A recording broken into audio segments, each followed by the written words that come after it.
Astaghfirullah. Bismillahirrahmanirrahim. Assalamualaikum warahmatullahi wabarakatuh.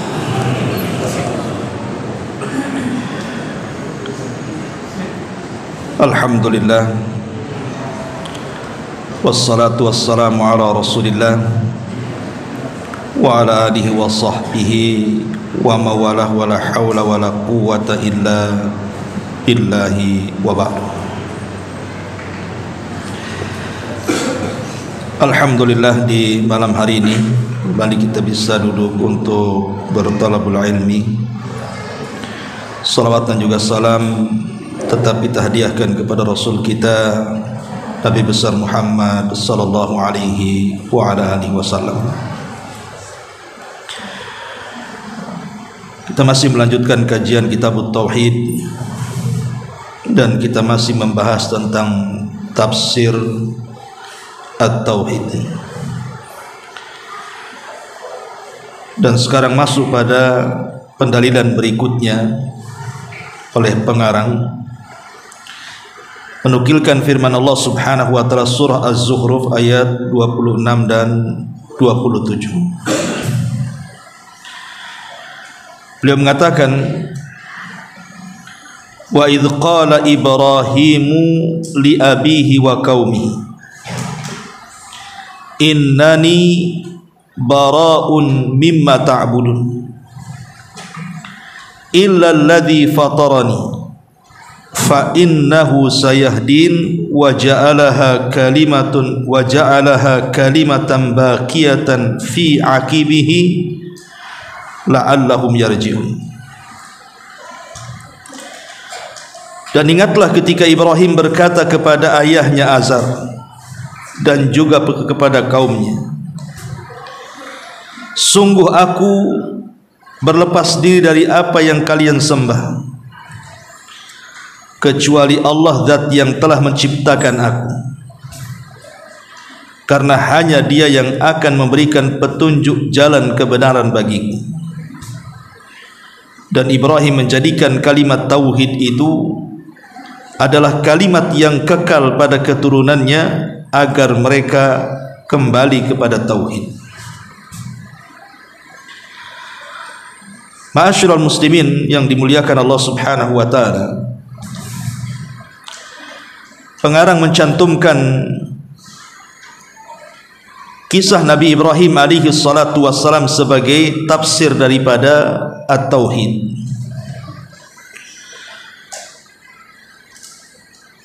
Kita lihat perkataan beliau di sini ketika Ibrahim berkata kepada ayahnya dan kaumnya, sesungguhnya saya berlepas diri dari apa yang kalian sembah. Inilah makna daripada la ilaha, kemudian illalladzi fatarani fa innahu sayahdin. Inilah makna daripada illallah. Jadi Ibrahim alaihi salatu wassalam mengajarkan kepada kita tauhid dengan dua kalimat. Pertama kalimat nafi, peniadaan. Yang kedua kalimat isbat, penetapan. Itulah yang disebut dengan tauhid. Tauhid itu harus ada yang dibuang, harus ada yang ditetapkan. Tidak cukup hanya menetapkan saja. Makanya Nabi SAW ketika mengajarkan talqin kepada orang yang sedang sakaratul maut, Nabi tidak mengatakan kalimat Allah, tapi Nabi mengatakan lakinu mautakum bila ilaha illallah. Karena kalau kalimat Allah, Allah saja, tidak ada yang dibuang dan tidak ada yang ditetapkan. Tapi ketika kemudian dua kalimat ini digabung, ada yang dibuang dan ada yang ditetapkan, itulah hakikat daripada tauhid. Makanya di sini Ibrahim alaihi salatu wassalam mengatakan kepada ayah dan kaumnya, sesungguhnya saya berlepas diri dari apa yang kalian sembah. Kalimat berlepas diri artinya meniadakan bahwa apa yang kalian sembah itu tidak benar, apa yang kalian sembah itu batil. Illalladzi fatarani, kecuali Allah yang telah menciptakan aku. Karena zat yang memang bisa menciptakan dialah yang berhak disembah. Sementara zat yang tidak sanggup menciptakan, macam mana kita akan sembah? Dan inilah pengertian daripada tauhid, bahwa kenapa Allah Subhanahu wa taala berhak untuk kita sembah, karena Dia yang menciptakan kita, Dia yang mengatur kita, Dia yang menguasai kita. Maka zat yang menciptakan, yang mengatur, yang menguasai sudah selayaknya untuk diibadahi. Lah sementara berhala-berhala yang disembah itu, mereka tidak menciptakan, bahkan mereka diciptakan, dan mereka tidak tercipta begitu saja. Ma'asyiral muslimin yang dimuliakan Allah Azza wa Jalla. Dan pengarang menyebutkan firman Allah Subhanahu wa taala tentang dakwah Nabi Allah Ibrahim, karena Ibrahim sendiri disebut oleh para ulama sebagai nabi pengasas tauhid. Nabi pengasas tauhid dialah Ibrahim alaihi salatu wassalam. Sampai-sampai dikatakan oleh Abdullah ibn Abbas radhiyallahu anhuma, ma qama bidinillahi kulli illa Ibrahim qudima jismuhu lin-niran wa maluhu lid-difan wa waladuhu lil-qurban. Kata Abdullah ibn Abbas radhiyallahu anhuma, tidak ada manusia yang menegakkan agama Allah secara sempurna kecuali Nabi Ibrahim alaihi salatu wassalam. Dia serahkan jasadnya untuk api, dia serahkan hartanya untuk keperluan tamu, dan dia serahkan putranya untuk dikorbankan. Dari sini Allah katakan wa Ibrahim alladzi waffa. Dialah Ibrahim yang selalu memenuhi janjinya. Dan setiap Allah Subhanahu wa taala memberikan kepada Ibrahim sebuah ujian, Ibrahim tidak pernah meleset dari ujian itu. Artinya selalu menyempurnakannya dan selalu berhasil menghadapinya. Makanya Allah Subhanahu wa taala mengatakan wa idzibtala Ibrahim rabbuhu bikalimat fa'atammahun. Ketika Allah Subhanahu wa taala menguji Ibrahim dengan berbagai macam perintah dan larangan, Ibrahim selalu menyempurnakannya. Dan itu adalah bentuk tauhid Ibrahim kepada Allah Subhanahu wa taala. Saya berikan gambaran sedikit ikhwan. Kenapa kemudian Ibrahim sampai dijuluki Abu Tauhid, bapak daripada semua yang menegakkan tauhid? Yang di dalam Al-Quran tidak ada satupun nabi yang dikatakan oleh Allah Subhanahu wa taala sebagai uswatun hasanah kecuali dua, Nabi kita Muhammad sallallahu alaihi wasallam dan Nabi Ibrahim alaihi salatu wassalam. Kita semua dicintakan kepada badan kita sendiri. Kita semua dicintakan kepada istri kita, kepada anak-anak kita, bahkan kepada orang tua kita. Dan kita takut kalau seandainya ini semua dijadikan oleh Allah Subhanahu wa taala sebagai ujian dalam hidup kita. Kalau bisa badan kita jangan diuji, kalau bisa keluarga kita tidak diuji, sebab kalau seandainya Allah Subhanahu wa taala menguji kita, entah badan kita, entah anak kita, entah istri kita, entah orang tua kita, terkadang kita sanggup menghadapi, terkadang gagal menghadapinya. Tapi lihat sebagai contoh Nabi Allah Ibrahim alaihi salatu wasallam, dan ini bentuk tauhid beliau. Beliau diuji empat-empatnya. Pertama, Allah Subhanahu wa taala menguji Ibrahim dari fisiknya.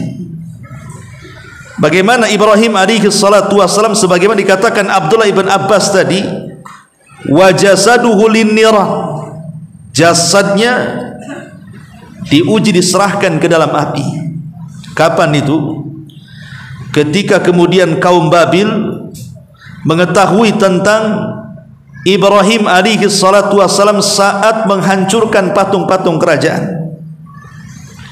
Akhirnya kemudian Ibrahim dieksekusi dan dimasukkan ke dalam api. Banyak pelajaran tauhid ketika itu. Sampai-sampai disebutkan api yang dinyalakan oleh penguasa Babil itu sangat besar sekali. Sampai kalau ada burung itu terbang di atasnya langsung jatuh terpanggang. Sehingga mereka kebingungan untuk memasukkan Ibrahim ke dalam api, sehingga setan memberikan was-was agar dibuat manjanik. Manjanik itu semacam ketepel besar untuk melempar Ibrahim dari kejauhan kemudian dimasukkan ke dalam api. Dan mereka lah yang pertama kali membuat manjanik dalam dunia ini, orang-orang Babil ini. Lah ketika Ibrahim alaihi salatu wassalam terlempar itulah semua malaikat menawarkan pertolongan, termasuk malaikat yang ditugaskan untuk menurunkan hujan sudah siap menghujani untuk memadamkan api.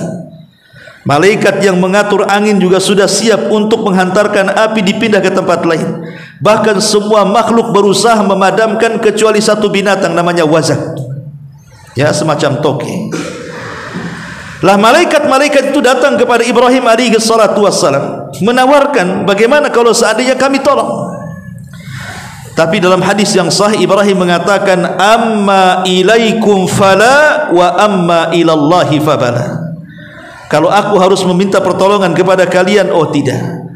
Tapi kalau aku harus meminta pertolongan kepada Allah Subhanahu wa taala, itulah yang sesungguhnya. Dari sini Ibrahim alaihi salatu wasallam mengatakan, hasbunallah wa ni'mal wakil, ni'mal maula wa ni'man nasir. Kata Abdullah ibn Abbas radhiyallahu anhu, dia mengatakan, hasbiyallah wa ni'mal wakil. Qalaha Ibrahimu hina alqa finnar, wa qalaha Muhammadun sallallahu alaihi wasallam hina qalu innan nasa qad jama'u lakum fahshawhum fazadahum imanan wa qalu hasbunallah wa ni'mal wakil. Kata Abdullah ibn Abbas radhiyallahu anhu ketika mentafsirkan surah Al-Imran ayat 173, kata-kata hasbunallah wa ni'mal wakil, cukuplah Allah karena dia sebaik-baik pelindung. Ucapan ini adalah ucapan yang diucapkan Ibrahim alaihi salatu wassalam ketika dilempar ke dalam api. Dan ucapan ini juga diucapkan Nabi kita Muhammad sallallahu alaihi wasallam ketika orang-orang musyrik mengatakan, sesungguhnya manusia telah datang akan menyerang kalian, takutlah kalian. Tetapi kemudian justru bukan takut, justru Nabi SAW dan para sahabatnya semakin tebal keimanannya, dan mereka mengatakan hasbunallah wa ni'mal wakil, cukuplah Allah karena dia sebaik-baik pelindung. Turun surah Al-Imran ayat 173 ini.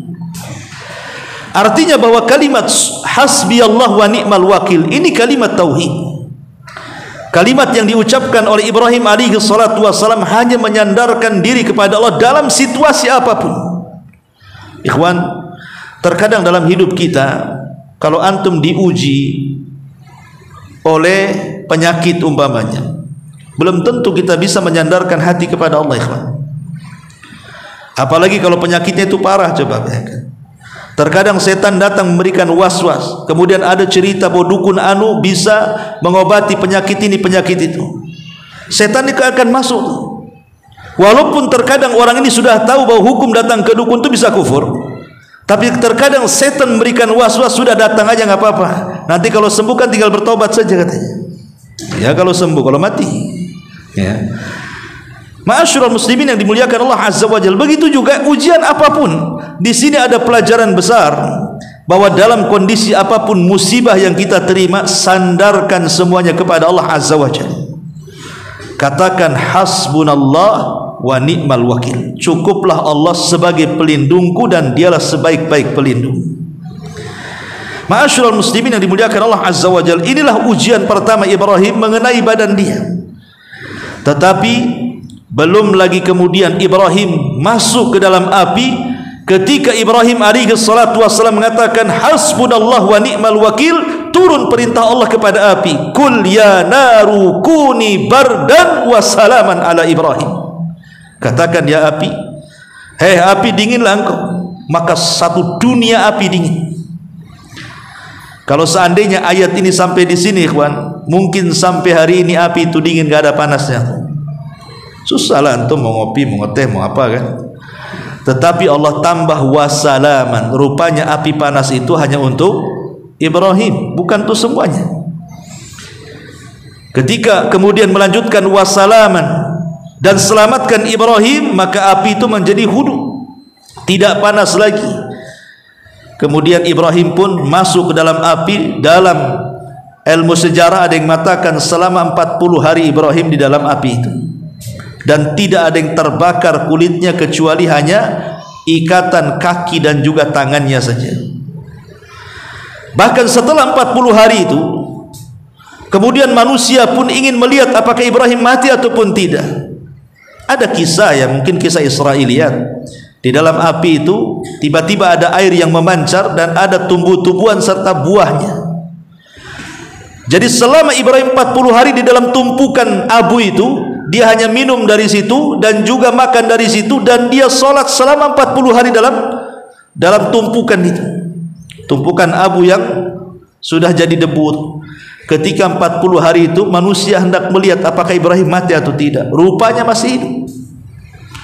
Ayahnya Ibrahim, Azar, itu menyaksikan, sampai dia mengatakan, ni'mar rabb rabbuka ya Ibrahim, katanya, sebaik-baik Tuhan, Tuhan wahai Ibrahim, macam mana dia bisa menyelamatkan kamu, katanya. Tapi itu saja, Ibrahim alaihi salatu wassalam dipuji oleh ayahnya, tetap saja ayahnya kufur, tidak mau mengikuti agama Ibrahim alaihi salatu wassalam. Ini ujian yang pertama yang menerpa badan Ibrahim. Kemudian ujian yang kedua, ayahnya Azar. Ayahnya Azar ini, ikhwatu fillah, muliakan Allah subhanahu wa ta'ala, ma'rufkan dia adalah orang yang suka membuat patung.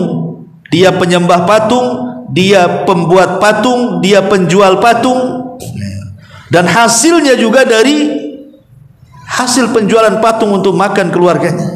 Itulah Azar, kerjaannya memahat patung. Lah Nabi Ibrahim alaihi salatu wassalam berusaha untuk mendakwai ayahnya, tetapi subhanallah, bagaimana Nabi Ibrahim mengajarkan kepada kita tentang birrul walidain, ikhwan. Walaupun tahu ayahnya musyrik, menyembah berhala, tetapi ketika Nabi Ibrahim alaihi salatu wassalam berdakwah kepada ayahnya, dia memanggil dengan panggilan yang sangat lembut, sebagaimana Allah mengatakan, idz qala li abihi ya abati lima ta'bud ma la yasma wa la yubsir wa la yughni anka syai'a. Wahai ayahku, mengapa engkau menyembah sesuatu yang tidak mendengar, tidak melihat, dan tidak menolong kamu sedikit pun?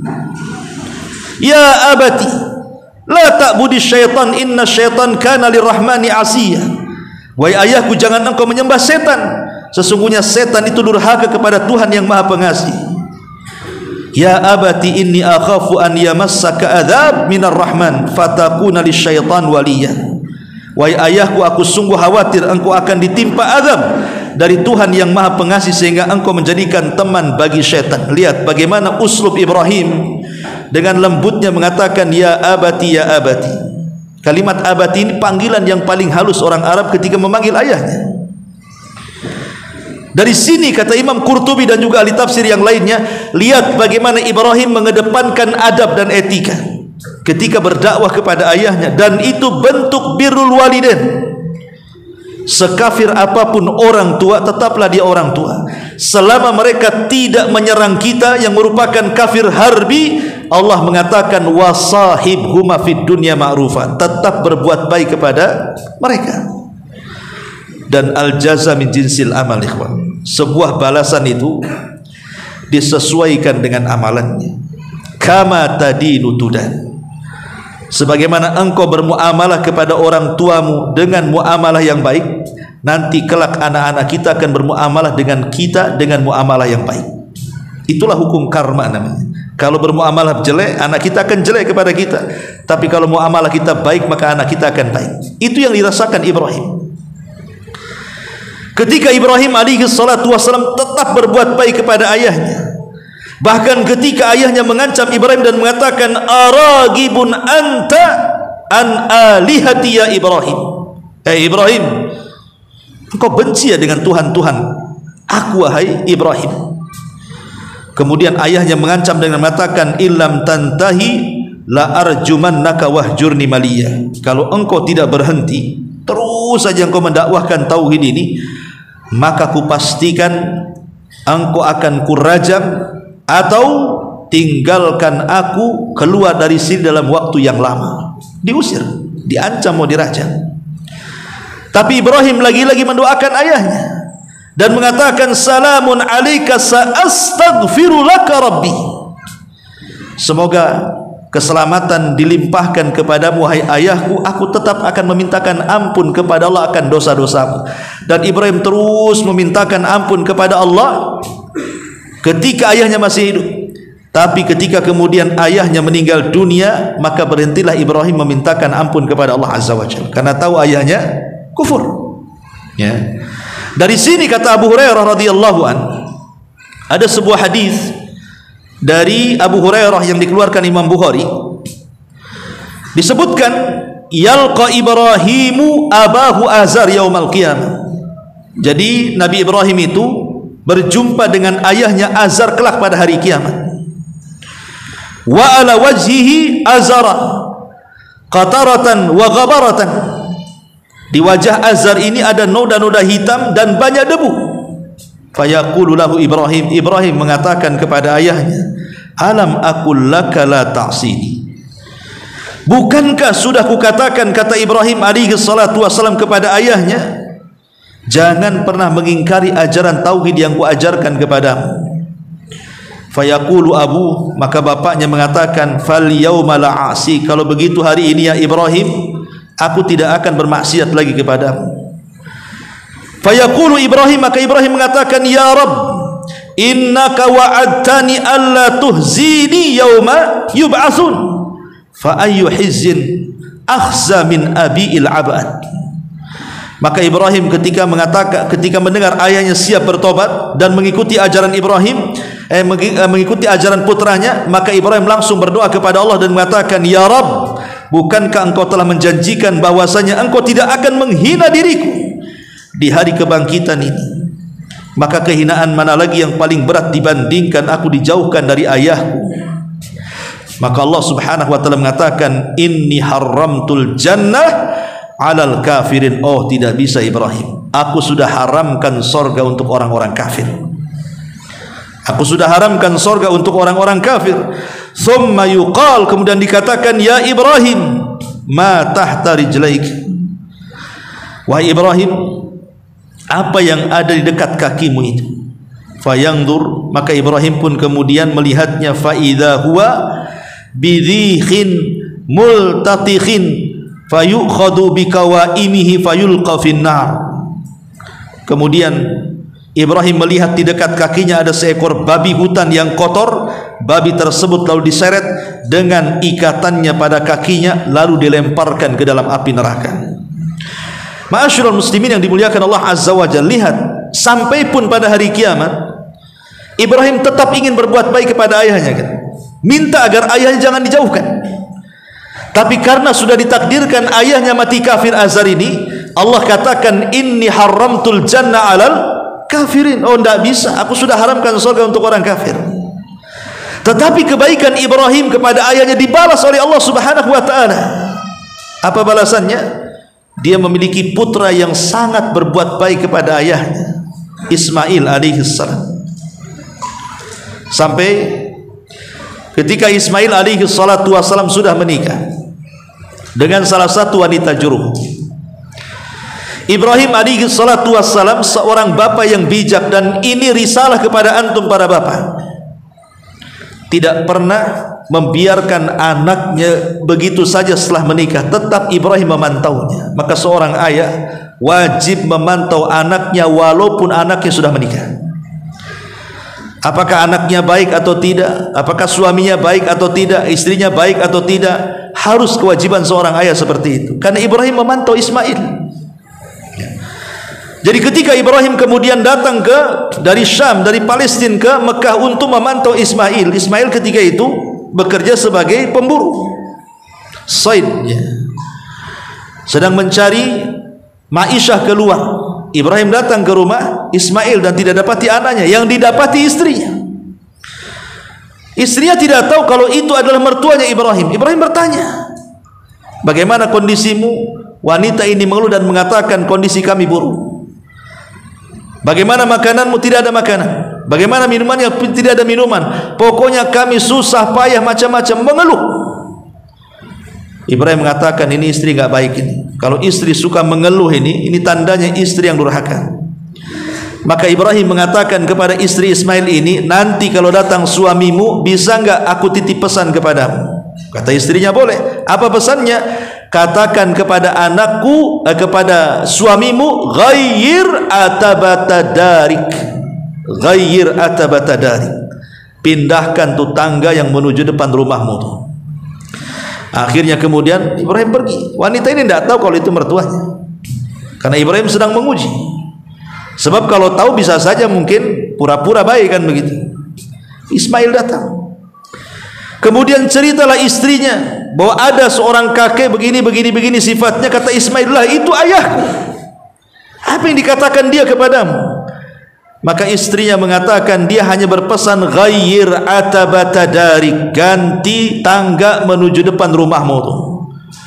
Ismail paham bahwa kalimat itu kinayah bahwa dia disuruh menceraikan istrinya. Ya bayangkan, ini birrul walidain mana lagi coba? Seorang orang tua meminta kepada anaknya ceraikan, langsung diceraikan. Dan ini bentuk birrul walidain, tidak membantah. Ya. Akhirnya kemudian Ismail setelah bercerai dengan istri yang pertama, menikah lagi dengan salah satu wanita Jurhum, bahkan wanita terhormat dari wanita-wanita Jurhum. Kemudian Ibrahim datang lagi ingin memantau putranya, istri keduanya ini. Kemudian masuk ke rumahnya, ketika ditanya kaifa haluki, kaifa ta'amuki, kaifa syarabuki, bagaimana kondisimu, bagaimana makananmu, bagaimana minumanmu, dia pun bersyukur kepada Allah Azza wa Jalla. Ketika ditanya apa yang kalian makan, dia mengatakan lahmun wa ma, kami makan daging dan air. Maka Ibrahim langsung berdoa kepada Allah, Allahumma barik li ta'amikum wa syarabikum. Ya Allah, berkahi makanan kalian dan berkahi minuman kalian. Semoga Allah berkahi makanan kalian dan semoga Allah berkahi minuman kalian. Karena istrinya bersyukur. Maka sejak itulah daging dan air Zam-Zam itu menjadi berkah bagi penduduk Mekah. Tidak ada satu negara di dunia ini yang makan daging tidak bermasalah itu kecuali penduduk Mekah. Karena didoakan Ibrahim. Penduduk Mekah itu lihat, tidak akan habis daging di sana, terutama daging kambing. Mau pagi, siang, sore, malam makan daging kambing enggak akan ada masalah tuh, karena doa Ibrahim. Tapi jangan coba-coba kambingnya caklis. 4 hari sekali apa enggak setruk besoknya tuh. Ya hari kan itu, karena nggak ada doanya. Ya sekali-kalilah boleh makan kambing. Ya. Ma'asyiral muslimin yang dimuliakan Allah Subhanahu wa taala. Syahidnya di sini apa? Syahidnya Ismail berbuat baik kepada ayahnya. Kenapa? Karena Ibrahim dulu berbuat baik kepada ayahnya Azar. Tabarru aba'akum tabarrukum abna'ukum. Berbuat baiklah kepada orang tua kalian, nanti anak-anak kita berbuat baik kepada kita. Di sini syahid tauhidnya adalah bagaimana Ibrahim alaihi salatu wassalam diuji oleh Allah Subhanahu wa taala dengan orang tuanya, tapi Ibrahim sabar. Ini yang kedua. Yang ketiga diuji oleh istrinya, bahkan dua-duanya. Pertama, Allah uji istri pertamanya Sarah. Ketika Nabi Ibrahim kemudian hijrah dari mana? Pertama dari Babylon dulu. Ketika orang-orang Babil ini membakar Nabi Ibrahim, tiba-tiba kemudian apa? Diuji Ibrahim dibakar. Ketika dibakar tidak mempan, berita Ibrahim ini menyebar kemana-mana. Ada orang dibakar 40 hari dalam abu, tidak terbakar, enggak mati. Sampai kemudian kabar ini sampai kepada raja zalim namanya Namrud. Namrud dengar. Namrud ini kan ngaku Tuhan. Kok ada orang dibakar kok nggak mati? Makanya kemudian Namrud memanggil orang itu. Siapa orang itu katanya? Kok bisa dibakar kok nggak mati-mati katanya? Datangkan kepada aku katanya. Boleh jadi aku belajar sama dia katanya. Akhirnya kemudian datangkanlah Ibrahim di hadapan Namrud. Di sini terjadi hiwar, terjadi apa namanya? Perdebatan antara Namrud dan juga Ibrahim. Dan perdebatannya disebutkan dalam surah Al-Baqarah ayat 258 kan. Alam tara ila alladhi haja Ibrahim fi rabbih an atahu Allahul mulk idh qala Ibrahimu rabbiyalladzi yuhyi wa yumit qala ana uhyi wa umit. Qala Ibrahim fa inna Allah ya'ti bisyamsi minal masyriq fa'ti biha minal maghrib fabuhita alladzi kafar wallahu la yahdil qauma zalimin. Jadi ketika Ibrahim berhadapan dengan Namrud, terjadi hiwar, perdebatan di sini. Ibrahim bertanya, siapa Tuhan? Pertama Namrud berkata, kenapa, ilmu apa yang kau miliki? Kenapa kau dibakar? Tidak mempan. Dia mengatakan, yang menyelamatkan diriku adalah Rabbku. Maka Namrud mengatakan, siapa Rabbku? Maka Ibrahim mengatakan, Rabbku adalah Rabb yang telah menghidupkan dan mematikan. Oh, kalau hanya itu saja, kata Namrud, aku pun bisa, katanya. Keluarkan 2 orang pesakitan dari penjara. Kemudian dikeluarkan 2 orang itu, yang satu dibunuh, yang satu dibiarkan. Lihat, aku pun bisa membunuh dan aku bisa menghidupkan, katanya. Ibrahim bisa saja, bukan itu maksudnya kan. Tapi Ibrahim tujuannya bukan untuk mendebat Namrud, untuk menyadarkan, sebab ini urusan darah. Kalau Ibrahim menjelaskan bukan itu, lalu gimana? Bunuh dulu baru hidupkan, nanti dia contohnya masalahnya, repot nantinya. Maka Ibrahim menjauh dari urusan darah. Ibrahim ganti pertanyaan dan mengatakan, oke, bagaimana kalau seandainya kau pindahkan matahari itu? Sekarang Tuhanku menerbitkan dari arah timur, kau terbitkan dari arah barat. Maka Allah mengatakan, fabuhital ladzi kafar. Namrud diam, semua orang kafir diam. Lah dari situ Ibrahim kemudian mendapatkan ancaman lebih berat daripada sebelumnya yang hanya dibakar saja. Dari sini Ibrahim pun berazam sudah tidak bisa lagi hidup di negeri Irak, dia harus hijrah. Makanya dia mengatakan, inni muhajirun ilallah, saya harus hijrah menuju Allah Azza wa Jalla. Maka Ibrahim meninggalkan Irak menuju mana? Menuju Haran. Ya. Di Haran berjumpa dengan kaum para penyembah aneh-aneh. Ada yang menyembah bulan, ada yang menyembah bintang, ada yang menyembah matahari, kan begitu. Di situ pun terjadi perdebatan sebagaimana disebutkan dalam surah Al-An'am itu, panjang lebar. Akhirnya kemudian Ibrahim pun mengalami hal yang sama, ujian demi ujian di Haran. Akhirnya dia harus hijrah lagi kemudian ke Palestina. Lah di Palestina inilah dilihat terjadi paceklik hebat. Tidak memungkinkan kemudian Ibrahim tinggal di Palestina. Dia mendengar di Mesir itu ada Raja Adil. Dan negeri Mesir itu kala itu penuh dengan kesuburan, menjanjikan untuk mencari ekonomi. Maka Ibrahim pun kemudian hijrah ke Mesir. Di sinilah diuji oleh Allah istrinya Hajar, Sarah ini. Karena rajanya punya kebiasaan aneh yang tidak ada pada raja-raja sebelum dan sesudahnya. Apa kebiasaan anehnya? Jangan coba-coba antum punya istri cantik. Kalau antum punya istri cantik, istrinya diambil, antum dibunuh. Jadi kalau antum punya istri yang jelek-jelek aja, boleh. Kalau yang jelek boleh, nggak akan diambil. Tapi kalau cantik, raja suka, suaminya dibunuh. Lah Ibrahim tahu Sarah ini wanita tercantik dunia. Sebagaimana Nabi Yusuf ini laki-laki tertampan dunia. Ada yang mengatakan separuh ketampanan Adam turun kepada Yusuf, separuh kecantikan Hawa turun kepada Sarah. Ibrahim tahu kalau seandainya raja tahu istrinya, pasti dia suka. Betul, rupanya ada prajurit yang datang dari pihak raja dan hendak mengambil istrinya. Dari sini Ibrahim mengatakan kepada Sarah, kau jangan bilang istriku, sebab kalau kau bilang istriku, aku suamimu, aku akan dibunuh. Tapi katakan engkau adalah saudariku. Jangan bilang suami, saudari. Ya, maksudnya saudari se-Islam, Tauriyah namanya. Akhirnya ditangkap, dihadapkan kepada sang raja. Tidak sabar raja untuk menggagai istrinya. Rupanya Ibrahim dari kejauhan langsung melaksanakan salat. Begitulah caranya mengatasi masalah. Kata Nabi kata Hudzaifah bin Yaman radhiyallahu anhu mengatakan, kana an-nabiy sallallahu alaihi wasallam idza hajabahu amrun fazi'a ila shalah. Rasul itu kalau ada masalah berat, tidak bisa keluar dari masalah itu, segera salat. Jadi salat itu bisa mengatasi masalah. Maka Ibrahim pun salat, berdoa kepada Allah supaya istri diselamatkan. Rupanya ketika raja zalim ini hendak menjamah Sarah ini, Sarah berdoa kepada Allah Subhanahu wa taala dengan bertawassul bahwa dia wanita suci-suci, wanita yang suci tidak mungkin diberikan kecuali yang berhak, maksudnya Ibrahim suaminya, dan begitu seterusnya. Akhirnya Allah kabulkan doanya. Rupanya raja zalim ini tiba-tiba setruk. Maka ketakutanlah meminta agar istrinya Ibrahim mendoakan supaya disembuhkan stroke-nya. Akhirnya berdoa sembuh. Menjamah lagi, doakan stroke lagi, minta disembuhkan, akhirnya berdoa sembuh lagi. Sampai 3 kali ketakutan, dan dia marah kepada para prajurit yang menangkap istri Ibrahim dan mengatakan, kalian ini gimana? Aku suruh kalian datangkan manusia, aku datangkan setan pula kemari, katanya. Karena ketakutan, akhirnya raja ini memberikan hadiah kepada Sarah seorang budak wanita namanya Hajar. Kisah Hajar ini panjang. Kemudian pulang selamat, bahkan mendapatkan hadiah berupa budak wanita namanya Hajar yang kelak akan menjadi salah satu istri Ibrahim alaihissalam. Ini ujian yang ketiga, istrinya diuji kan. Begitu juga Hajar diuji oleh Allah Subhanahu wa taala kan kepada Ibrahim.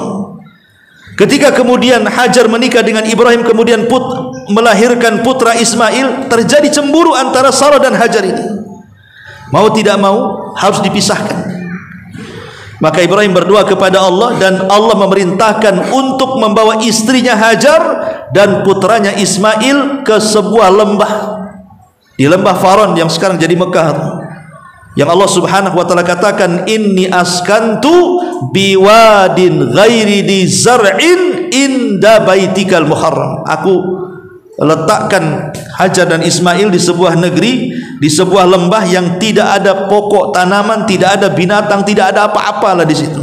Ya, tanah kering kelontang di situ, taruh di situ saja. Dan ini ujian, ikhwan. Ujian berat Ibrahim, tapi Ibrahim lulus. Karena ini perintah Allah, yakin kan? Kalau sudah perintah Allah kan harus yakin, tidak boleh ragu-ragu. Maka Ibrahim meletakkan Hajar dan juga putranya Ismail di situ. Bayangkan, ikhwan. Di situ tempat nggak ada orang, nggak ada sama sekali tumbuhan, bekal hanya untuk cukup 3 hari. Tiba-tiba kemudian Ibrahim meninggalkan begitu saja. Wanita mana yang sanggup seperti Hajar kesabarannya? Laki-laki pun takkan sanggup. Tapi karena Hajar adalah didikan Nabi Allah Ibrahim alaihi salatu wassalam, dia nampak tawakal kuatnya kepada Allah dan mengatakan, kalau ini perintah Allah ya Ibrahim, idhab fala yudayyi'un Allah. Pergi kamu, saya yakin Allah tidak menyia-nyiakan saya di sini. Luar biasa, ya. Tawakal yang buat, waman yatawakkal Allah fahuwa hasbuh. Kalau sudah tawakal kepada Allah, pasti Allah akan mencukupi segalanya kan. Tapi subhanallah, ketika kemudian Hajar berada di situ kan, makanan sudah habis, minuman sudah habis, dia harus mencari air. Ismail menangis, akhirnya dia lari ke Bukit Safa. Ke Bukit Safa. Kemudian setan datang memberikan waswas, engkau akan mati di sini, anakmu juga akan mati. Akhirnya lari dia ke Marwah. Setan datang lagi ngasih waswas, lari lagi ke Safa, si bolak-balik sampai 7 putaran. Dia khawatir dengan putranya Ismail karena menangis. Dia segera menemui Ismail, rupanya di sampingnya sudah ada malaikat Jibril dan menancapkan satu sayap di samping kakinya, keluarlah air. Maka dikhawatirkan air itu menenggelamkan Ismail. Kemudian Hajar pun mendorong-dorong pasir dan menyebut kalimat zam, maka air itu menjadi air Zam-Zam. Jadi Zam-Zam itu dalam bahasa Arab artinya kif, ya, berhenti, membuat bendungan begitu ya, supaya airnya nggak melebar. Itulah maka air itu disebut air Zam-Zam sampai hari ini. Lah itu juga ujian kepada istrinya. Ini yang ketiga. Yang keempat, tentu ujian kepada anaknya Ismail alaihi salatu wassalam. Ma'ruf dalam sejarah, ya, saya hanya mengulas saja. Ketika kemudian Ibrahim meninggalkan istrinya dan juga putranya di Mekah dan dia pergi ke Palestina, lama Ibrahim tak jumpa kan, sampai Ibrahim ini belasan tahun baru mengunjungi kembali dari Palestina ke Mekah ini. Ada ahli sejarah mengatakan tiap tahun berkunjung, tetapi yang berdasarkan nas hanya 4 atau 5 kali saja dalam beberapa peristiwa. Jadi salah satunya adalah ketika usia Ismail sudah belasan tahun, yang Al-Quran membahasakan falamma balagha sa'yu. Ketika Ismail sudah sampai ke tingkat sa'yu, as-sa'yu itu sudah bisa diajak berpikir, sudah bisa disuruh-suruh, sudah bisa diajak dialog. Ya umur belasan tahun lah, 14-15 tahun gitu ya, sudah bisa diajak dialog. Maka Ibrahim pun kemudian mengunjungi keluarganya. Baru 1 hari saja Ibrahim mengunjungi keluarganya. Maka Ibrahim kemudian bermimpi di malam harinya. Ada yang mengatakan 1 mimpi 3 kali kejadiannya. Tapi ada yang mengatakan 3 hari berturut-turut mimpinya dengan mimpi yang sama. Dalam mimpinya menyembelih Ismail, dan mimpinya seorang nabi itu wahyu kan. Ini perintah berarti. Maka dengan tidak ada keraguan lagi setelah mimpi 3 kali, maka Ibrahim mendatangi Ismail dan mengatakan, ya bunayya inni ara fil manami anni adbahuka fanzur madza tara. Hai putraku, semalam ayahmu bermimpi menyembelih kamu, macam mana pendapatmu? Tapi lihat Ismail, didikan Hajar, wanita yang paling tawakal kepada Allah, dia menyerahkan semuanya kepada perintah Allah dan mengatakan, ya abatif al ma tu'mar satajiduni insyaallahu minas sabirin. Kalau ini perintah Allah, lakukan saja wahai ayahku, dan engkau akan mendapati diriku insyaallah termasuk anak yang sabar. Dari sini kata Al-Imam Ibnu Jarir dan yang lainnya, ketika Ismail mengatakan kalimat insyaallah ini penting. Antum jangan pernah meninggalkan kalimat insyaallah. Kalau hendak melakukan sesuatu atau menjanjikan sesuatu, jangan pernah meninggalkan kalimat insyaallah.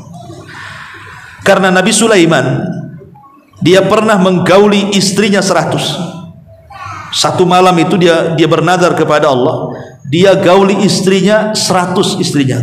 Antum kan 1, ini 100. Ya. Dia bernadar kepada Allah Subhanahu wa taala, ya Allah, kalau semua istri-istriku yang 100 ini, ya Allah, kalau semua istri-istriku yang 100 ini hamil, kemudian punya anak, aku akan jadikan anak-anakku para pejuang di jalan Allah. Sulaiman lupa mengucapkan insya Allah. Akhirnya tidak ada satupun istrinya yang hamil kecuali 1. Yang 1 pun ketika keluar bayi separuh manusia, separuh tidak. Matanya 1, tangannya 1, kakinya 1, kepalanya sebelah, ya. Karena tidak mengucapkan insyaallah. Ya.